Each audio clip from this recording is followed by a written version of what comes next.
Eclesiastes, capítulo 7, a partir do versículo 23. Tudo isto experimentei pela sabedoria, e disse: tornar-me-ei sábio, mas a sabedoria estava longe de mim.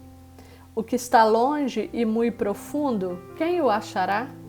Apliquei-me a conhecer e a investigar, e a buscar a sabedoria e meu juízo de tudo, e a conhecer que a perversidade é insensatez, e a insensatez loucura.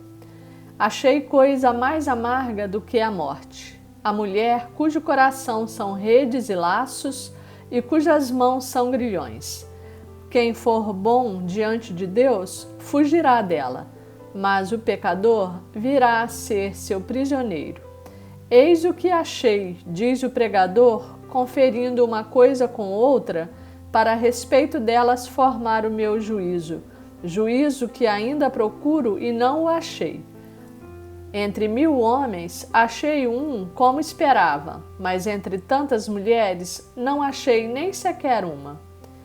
Eis o que tão somente achei, que Deus fez o homem reto, mas ele se meteu em muitas astúcias.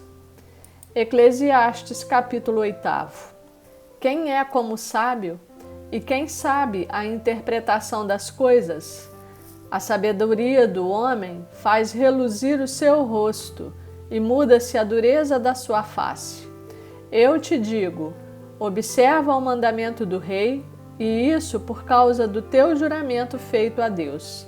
Não te apresses em deixar a presença dele, nem te obstines em coisa má, porque ele faz o que bem entende. Porque a palavra do rei tem autoridade suprema. E quem lhe dirá que fazes? Quem guarda o mandamento não experimenta nenhum mal, e o coração do sábio conhece o tempo e o modo. Porque para todo propósito há tempo e modo, porquanto é grande o mal que pesa sobre o homem. Porque este não sabe o que há de suceder, e como há de ser, ninguém há que lhe o declare. Não há nenhum homem que tenha domínio sobre o vento para o reter, nem tampouco tem ele poder sobre o dia da morte. Nem há tréguas nesta peleja, nem tampouco a perversidade livrará aquele que a ela se entrega. Tudo isto vi quando me apliquei a toda a obra que se faz debaixo do sol. Há tempo em que o homem tem domínio sobre outro homem para arruiná-lo. Assim também vi os perversos receberem sepultura e entrarem no repouso, ao passo que os que frequentavam o lugar santo foram esquecidos na cidade onde fizeram o bem. Também isto é vaidade. Visto como se não executa logo a sentença sobre a má obra, o coração dos filhos dos homens está inteiramente disposto a praticar o mal. Ainda que o pecador faça o mal 100 vezes e os dias se lhe prolonguem, eu sei com certeza que bem sucede aos que temem a Deus. Mas o perverso não irá bem, nem prolongará os seus dias. Será como a sombra, visto que não teme diante de Deus. Ainda há outra vaidade sobre a terra, justos a quem sucede segundo as obras dos perversos, e perversos a quem sucede segundo as obras dos justos. Digo que também isto é vaidade. Então exaltei eu a alegria, porquanto para o homem nenhuma coisa há melhor debaixo do sol do que comer, beber e alegrar-se. Pois isso o acompanhará no seu trabalho nos dias da vida que Deus lhe dá debaixo do sol. Aplicando-me a conhecer a sabedoria e a ver o trabalho que há sobre a terra, pois nem de dia nem de noite vê o homem sono nos seus olhos, então contemplei toda a obra de Deus e vi que o homem não pode compreender a obra que se faz debaixo do sol. Por mais que trabalhe o homem para descobrir, não a entenderá. E ainda que diga ao sábio que a virá a conhecer, nem por isso a poderá achar. Eclesiastes capítulo 9. Deveras me apliquei a todas estas coisas para claramente entender tudo isto, que os justos e os sábios e os seus feitos estão nas mãos de Deus. E se é amor ou se é ódio que está à sua espera, não o sabe o homem. Tudo lhe está oculto no futuro. Tudo sucede igualmente a todos. O mesmo sucede ao justo e ao perverso, ao bom, ao puro e ao impuro, tanto ao que sacrifica como ao que não sacrifica, ao bom como ao pecador, ao que jura como ao que teme o juramento. Este é o mal que há em tudo quanto se faz debaixo do sol. A todos sucede o mesmo. Também o coração dos homens está cheio de maldade. Nele há desvarios enquanto vivem. Depois, rumo aos mortos. Para aquele que está entre os vivos, há esperança, porque mais vale um cão vivo do que um leão morto. Porque os vivos sabem que hão de morrer, mas os mortos não sabem coisa alguma, nem tampouco terão eles recompensa, porque a sua memória jaz no esquecimento. Amor, ódio e inveja para eles já pereceram. Para sempre não têm eles parte em coisa alguma do que se faz debaixo do sol. Vai, pois, come com alegria o teu pão e bebe gostosamente o teu vinho, pois Deus já de antemão se agrada das tuas obras. Em todo tempo sejam alvas as tuas vestes, e jamais falte o óleo sobre a tua cabeça.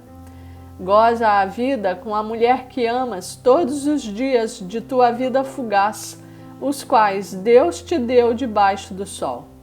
Porque esta é a tua porção nesta vida pelo trabalho com que te afadigaste debaixo do sol.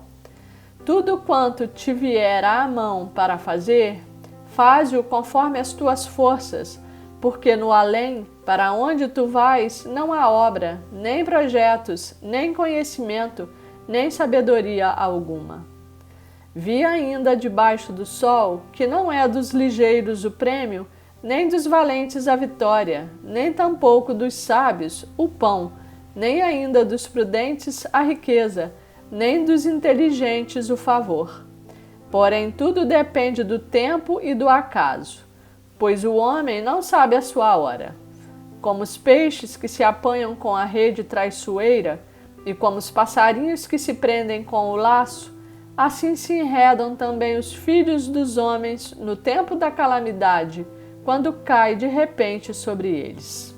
Também vi este exemplo de sabedoria debaixo do sol, que foi para mim grande.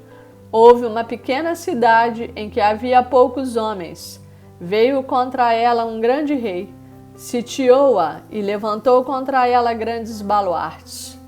Encontrou-se nela um homem pobre, porém sábio, que a livrou pela sua sabedoria. Contudo, ninguém se lembrou mais daquele pobre. Então disse eu: melhor é a sabedoria do que a força, ainda que a sabedoria do pobre é desprezada e as suas palavras não são ouvidas. As palavras dos sábios, ouvidas em silêncio, valem mais do que os gritos de quem governa entre tolos. Melhor é a sabedoria do que as armas de guerra, mas um só pecador destrói muitas coisas boas. Eclesiastes, capítulo 10. Qual a mosca morta faz o unguento do perfumador exalar mau cheiro, assim é para a sabedoria e a honra um pouco de estultícia. O coração do sábio se inclina para o lado direito, mas o do estulto para o da esquerda.